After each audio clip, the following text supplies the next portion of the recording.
Hello, welcome back to my YouTube channel, Living with Albinism.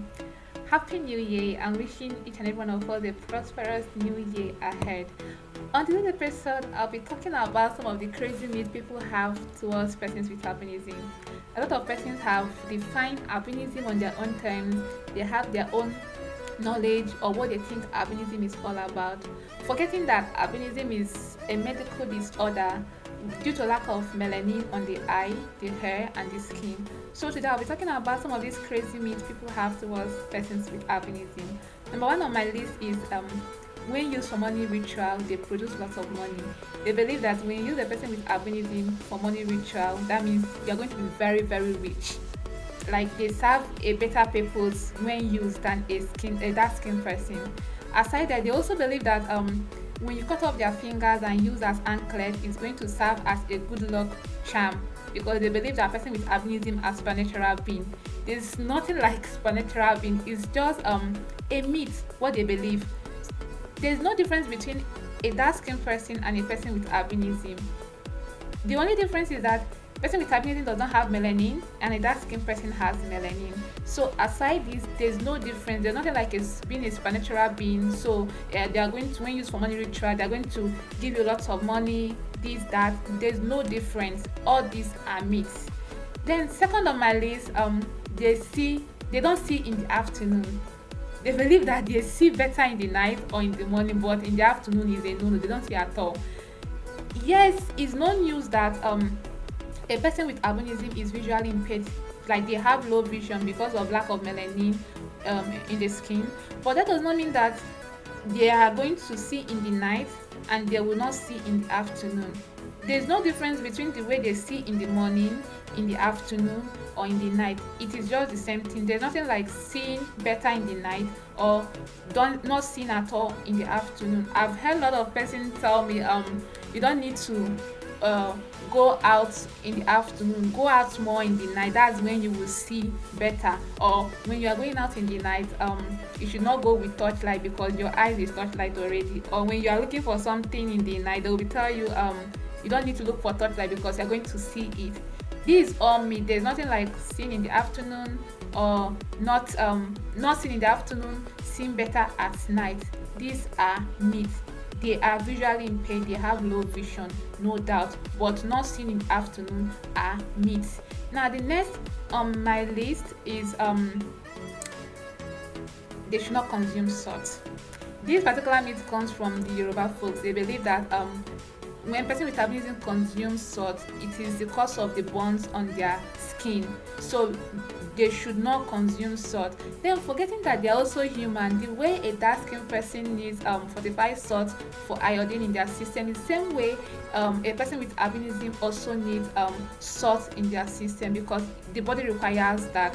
So there's no difference from a dark skinned person to a person with albinism. So there's nothing like you should not consume salt because you're a person with albinism. It is a myth. Then the next on my list is they have body odor. Anybody can have body odor, whether a person with albinism or a dark skinned person. If you don't have a proper hygiene, you are prone to body odor. So body odor does not mean that because you are a person with albinism, definitely you are going to have body odor. Whether you have a good hygiene or not, you are prone to body odor because you're a person with albinism. A dark skinned person can have body odor when they don't have a proper hygiene.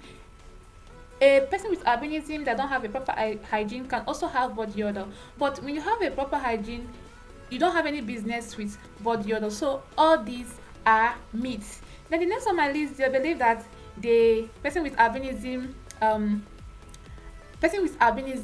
sex with a person with albinism is better, that women with albinism knows how to are very good with sex, or they are good on bed because they are a person with albinism. A dark skinned person can be good with sex, a person with albinism can be good with sex. So you cannot just say because this person is with albinism, that means she's great with sex. This particular myth have caused lots of harm towards women with albinism because you see men being curious to know what it feels like to have sex with women with albinism, thereby endangering them to different sexual harassment, rape, and whatever kind of sexual harassment you can think of, because they believe that sex with them is different. They are great in bed, so they just want to know how it feels to have sex with them. There is also this myth that when you have an STD or when you have any sexual transmitted disease, HIV/AIDS, and you sleep with a woman with albinism, you get cured of that particular STD. These are myths. There's nothing like that. When you have STD, you treat it. Sleeping with a woman with albinism does not give you guarantee or does not cure your STD.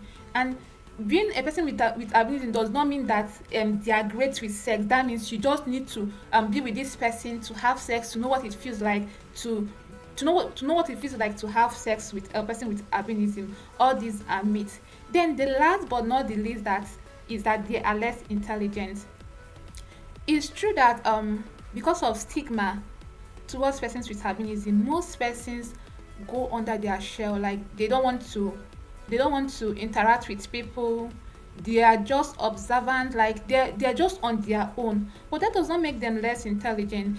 Most times they are just like that to avoid some negative comments from people or hateful talk from people. They just want to be on their own. And because of this particular thing, most of them find it difficult to earn a living because their employees see the artwork, then forgetting to assess them and know if they are capable to do this work. Most persons with albinism are creative, they are analytic, they are great observers, they are intelligent. Yes, most of them too are like they have not been able to live above their stigma, so they look timid, they look unintelligent, they just look like less intelligent. They look like what people feel they are, but the truth is that they are intelligent, they are good, they are creative, they are observers, they are analytic. So don't judge the book by its cover. Have an interaction with them to know if the myth or what people think about these persons, if they are true. In conclusion, as a person with albinism, don't allow the myth to define who you are. Live your life in a way that when people see you, they will know that these are myths. It has nothing to do with you. Thank you for joining us today in this video. If you have your own myths you have heard I didn't mention in the video, you can drop them on the comment section. If you have any question, you can also drop them on the comment section. Thank you for watching. Don't forget to like, subscribe, and share. Bye.